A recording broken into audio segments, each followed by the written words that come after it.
कुछ दो चार जातिवादी जो एडवोकेट हैं, जो बाबा साहब का अपमान कर रहे हैं भारत के अधिवक्ताओं को, क्या उन अधिवक्ताओं में थोड़ा सा भी अगर ज्ञान होता, अगर वो पढ़े लिखे होते, तो वो बाबा साहब को जिस तरह से उन्होंने अपमान किया है। और ये लीगल सेल आज यहां से आदरणीय चंद्रशेखर आजाद जी जिस दिन भी ग्वालियर जाने की बात करेंगे, लीगल सेल हरियाणा की तरफ से मैं जिम्मेदारी लेता हूं कि एक एक वकील साहब को ग्वालियर ले जाने का काम करूंगा और उन अधिवक्ताओं को जो वो आज बाबा साहब का अपमान कर रहे हैं। एक बात याद रखना, आप जहां भी मारोगे, मुझे गैर संवैधानिक में भाषा नहीं बोलना चाहता हूं, लेकिन दिल में वो दर्द है, वो दर्द तुम्हारे ऊपर जरूर आएगा। और इस समाज को हम, इस भारत के अधिवक्ताओं को एक करने की, यहां से लेकर चाहे हमारा रक्त बहे, उन अधिवक्ताओं को एक करेंगे और फिर तुम्हें हम जवाब देंगे कि तुमने जो ग्वालियर में बाबा साहब का अपमान किया है उसका बदला हम लेना जानते हैं। भारत के आर्थिक, सामाजिक और राजनीतिक विकास के लिए और बहुजन समाज के लिए, SC ST OBC minority, Bharat में 36 बिरादरी के लिए जिस तरह से इस देश में बाबा साहब ने जो दिया प्रत्येक नागरिक को, देने में कोई छोटा बड़ा या कम या ज्यादा नहीं दिया, भारत के प्रत्येक नागरिक को बराबर का अधिकार दिया। उसके बाद उत्तर भारत में आदरणीय हमारे रहबर मसीहा मानवर काशीराम जी ने बाबा साहब की विचारधारा पर चलकर उत्तर प्रदेश में एक इतिहास रचा। आदरणीय साथियों, आज भारत में 21वीं सदी में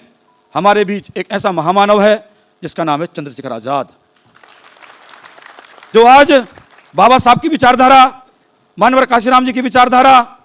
को लेकर पूरे भारत भी नहीं, अंतर्राष्ट्रीय स्तर पर अपनी वैचारिक शक्ति के साथ साथ समाज में हो रहे उत्पीड़न, अत्याचार को संघर्ष करते हुए संघर्ष कर रहे हैं।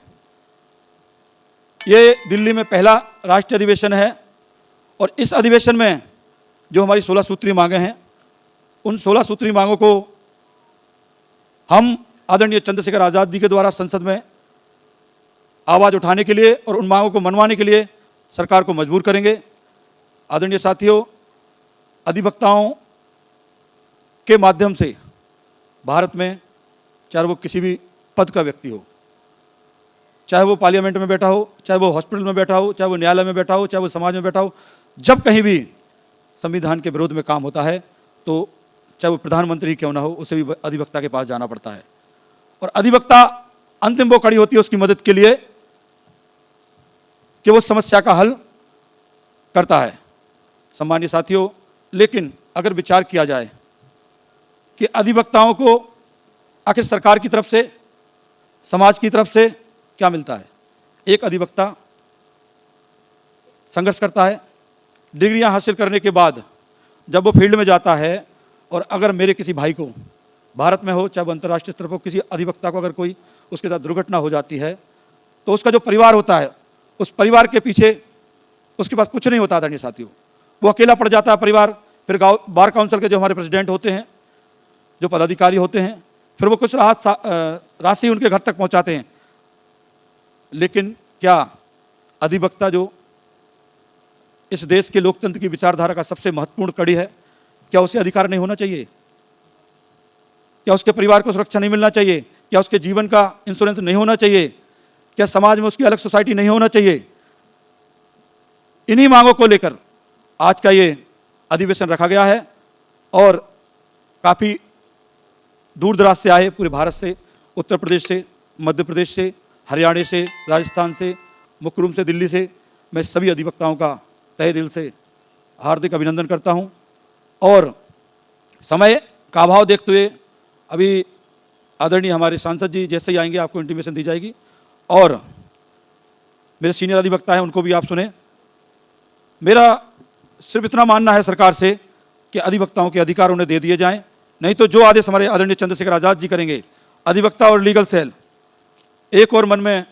बड़ा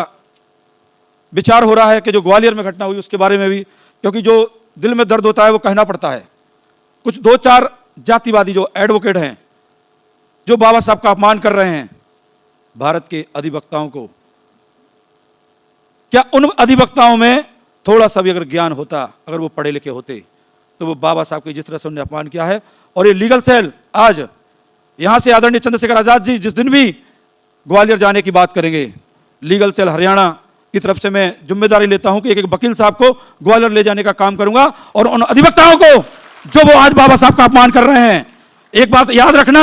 आप जहां भी मारोगे, मुझे गैर संवैधानिक में भाषा नहीं बोलना चाहता हूं, लेकिन दिल में वो दर्द है, वो दर्द तुम्हारे ऊपर जरूर आएगा। और इस समाज को, हम इस भारत के अधिवक्ताओं को एक करने की, यहां से लेकर चाहे हमारा रक्त बहे, उन अधिवक्ताओं को एक करेंगे और फिर तुम्हें हम जवाब देंगे कि तुमने जो ग्वालियर में बाबा साहब का अपमान किया है उसका बदला हम लेना जानते हैं। आदरणीय साथियों, बोलना तो बहुत चाहता हूं, लेकिन मेरी बातों को किसी को क्षति दुख पहुंचाओ तो मैं क्षमा चाहता हूं, क्योंकि दर्द होता है और दर्द कहीं ना कहीं निकलता है। मेरे बाबा साहब का विश्व का सिंबल ऑफ नॉलेज,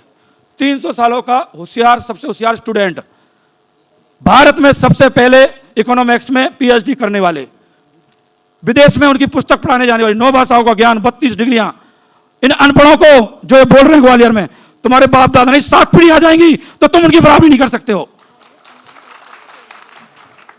इतना ही बोलता हूं, आप सभी को जय भीम, नमो बुद्धाय।